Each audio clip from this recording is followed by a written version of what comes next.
أعلن الوزير الأول أيمن بن عبد الرحمن يوم أمس الخميس عن المضي في مشاريع عدل 3 فور الانتهاء من إعطاء العقود للمستفيدين من سكنات عدل 1 و2.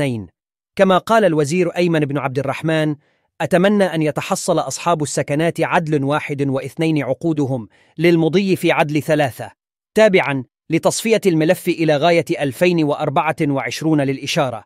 زار الوزير الأول أيمن بن عبد الرحمن معرض مؤسسات الإنجاز ومكاتب الدراسات التابعة لقطاع السكن على هامش انعقاد الجمعية العامة الاستثنائية لشركة الإسكان والمأوى الإقليمي في إفريقيا شلتر إفريقيا.